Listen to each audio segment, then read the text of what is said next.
yeah, we agreed with certain things on there, but I mean, it was just they got like 30 out of the 100 right, okay?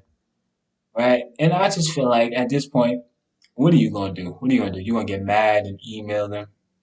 Like, fix the order of the list. Like, at this point, fam, what is the whole point of putting this list out? It's to just basically get everybody riled up.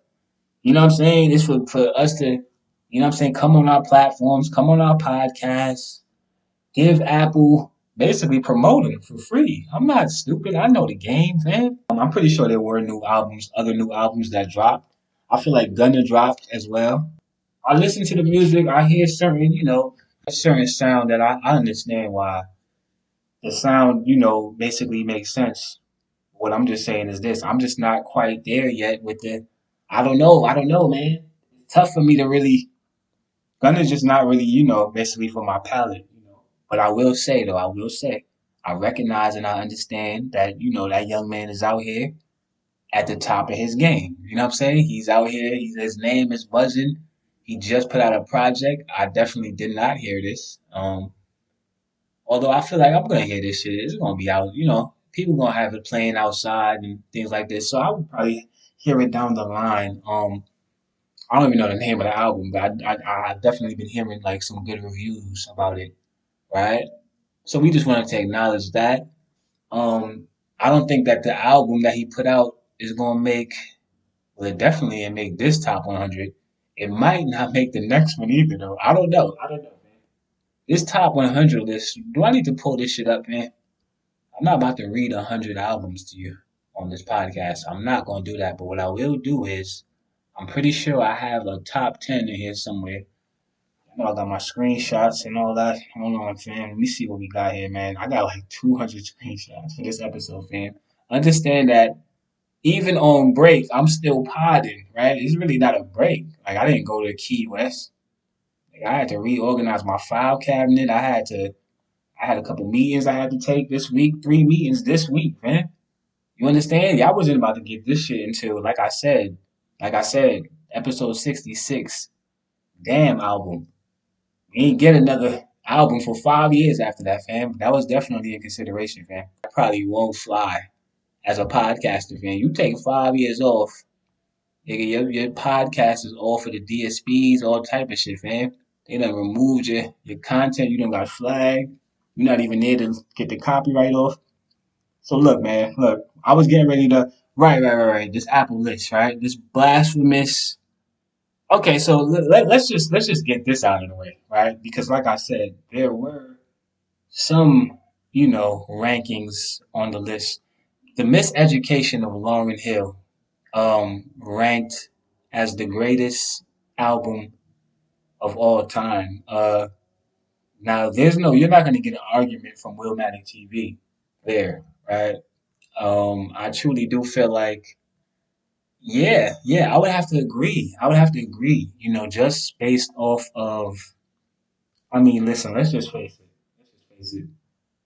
She only gave us one project, and the fact that that one project has basically stood the test of time the way that it did. I mean, this thing has impacted so many different generations, since the time of its release. It's just truly it's really timeless music.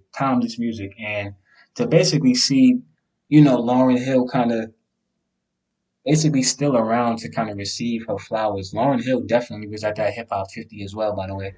I just wanted to throw that out there that, yeah, I definitely actually got to witness greatness live, just last year when Lauryn Hill completely shocked the whole crowd, you know what I'm saying, and walked out on stage and performed If I Ruled the World with Nas, amongst some other records. She did a couple of Fuji records as well. But I mean, listen, it's just crazy. It's just crazy. And I literally had just did that episode, my Hip Hop 50 episode right before that. And I basically told y'all the story about how that song literally was the song that introduced me. That was basically like the first song that kind of introduced me to the genre, right? So for me to get that like the next day was truly, truly a moment for me, right? So yeah, I say all that to say this. Lauryn Hill's Miseducation of Lauryn Hill album, I do feel like its placement is, I mean, and it's just like, all right, so look, this is the thing, right? If I'm just being all the way honest, are there other albums that can be put there? Absolutely. Right? But that's the whole thing, though, right? It's not, there's no definite answer here, right? Everybody's going to have a different opinion about this at the end of the day. Nobody's going to really agree on 100 albums and their placement. I'm not mad at Lauryn Hill at number one, though. And then obviously, yeah, there's certain albums that didn't get any mention at all, right? Which I do feel like, you know what I'm saying? J. Cole, you know what I'm saying? They could have threw Cole in there somewhere, man. I don't know. Forest Hills Drive. I knew they wasn't going to throw Born Sinner in there, right? That would have been in my top 100 personally, right? But this is Apple Music at the end of the day. To not throw one J. Cole album in that, I don't know. I don't know. They was definitely, very, very, they tried to basically mix it up, right? There was a lot of, all of the genres. And, Jermaine Dupri, he basically spoke out about that. I feel like Jermaine Dupri is like the official, like he's like the official spokesperson for R&B, low key, man. Anytime a list comes out and R&B is not, Jermaine Dupri will always be the guy to come out and kind of basically express his gripes about that. Like, yo, fam, y'all done forgot about Mariah Carey. You know what I'm saying? Diana Ross. I ain't gonna hold you. He was bringing up some good TLC. Come on, man. They ain't have no TLC albums on that list, man. I'm not even gonna hold you. Damn, son, where'd you find this? That's kind of crazy, right? TLC should definitely be in the top 100. But like I said, once again, it's 100 albums. This is Apple Music. This is their opinion. We don't even really know who actually makes the list at this point. This could be the AIs making this list at this point, right? Like this might have been generated by, you know what I'm saying, Chat GPT or something, fam. It's all type of, you know what I'm saying? You don't even have to really have a real opinion anymore. Do you? This is the internet's list. This is not even really Lauryn Hill at number one is definitely, you know what I'm saying? Another reason why this episode is the victory lap. Um, of course, you had others in there. They definitely threw Kendrick Lamar, Good Kid, Mad City at number seven. Albums, not only just hip hop. These are all genres, right? So number seven is a very very high placement. I'm trying to pull up the top 10 right now, and I'm struggling to do that. Okay, here we go. So what we got here? We got Beyonce's Lemonade at number 10, which okay, okay. I understand Beyonce being in the top 10. You kind of have to put her there, but I just feel like Lemonade. Well, yeah, nah, Lemonade has some shit on there though. I do feel like maybe they could have put another one of her albums there. I don't know. Lemonade is cool though. Freedom, she definitely had Freedom on there. That's that joint with Kendrick on there. Yeah, that's my shit right there. Okay, but I do feel like this was like a controversial album, wasn't it? Wasn't Lemonade like like he was revealing like dirty laundry and shit? Like that was like the spicy Beyonce album and shit. Number 10, cool. Right behind that, we got Nirvana. Never mind. Now listen, I'm not, I don't ever claim to be the while I do enjoy, all genres of music, right? I truly do enjoy all genres. I can't necessarily say that Nirvana is a yeah, I'm not really up to date with Nirvana. I'm definitely aware of Nirvana the group, but I have never sat down and played a Nirvana album. I know they got that one joint that what's that? That teenage something, which I mean, at this point, that might have a double meaning, and I probably shouldn't even be listening to that. There's a lot of songs that, like, when you go back, you have to kind of, anyway, like, what does this mean?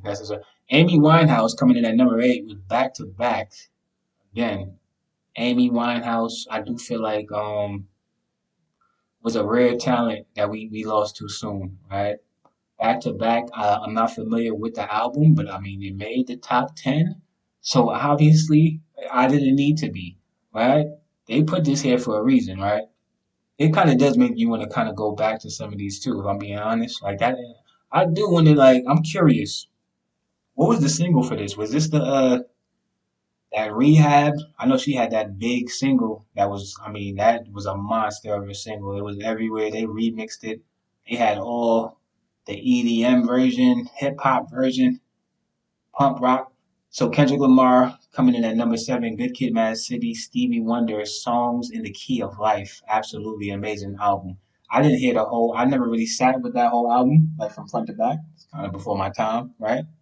But I'm definitely familiar with, a lot of the songs on there. And obviously Stevie Wonder is one of our greats.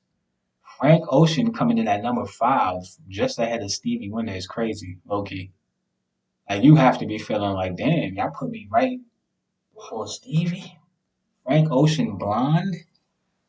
Once again, yeah, I've heard a lot of reviews about this project. I'm not gonna sit here and act like, okay, it seems like that would be an appropriate placement. I personally would have put that at number 10 right there. Had Beyonce at number nine, Nirvana at number eight or something like that. That would have just been me personally.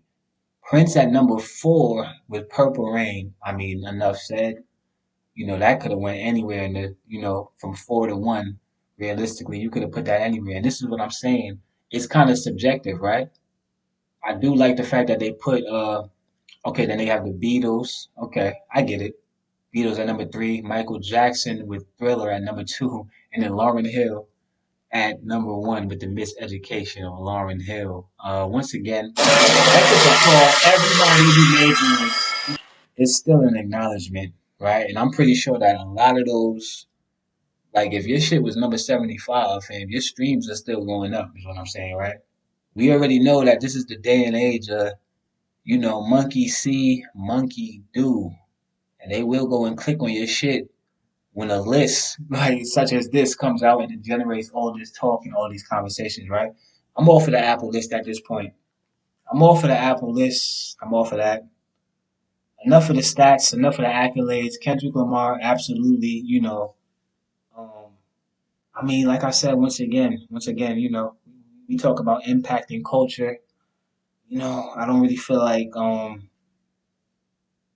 yeah, I don't really feel like it gets any bigger than what we have seen and what we are seeing this year, right? 2024 so far, right? Because the year's not even over yet, fam. We still in the second quarter, fam.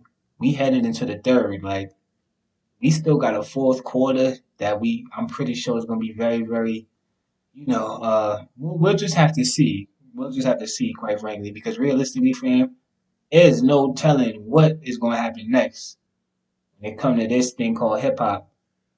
I feel like I definitely wanted to just say this too. 616 in LA is a absolutely supremely painfully underrated track. I mean, I can't tell you how many times. And like I said, episode 66 is a thing of the past now. It's documented. It's documented. The reviews are there. It's archived. It's there. But what I will say is this: I've seen so many reviews. Obviously all of the retrospectives of basically the whole situation, and everybody kind of came back, and it really is a unanimous decision, right? This isn't even just me as a Kendrick fan saying this.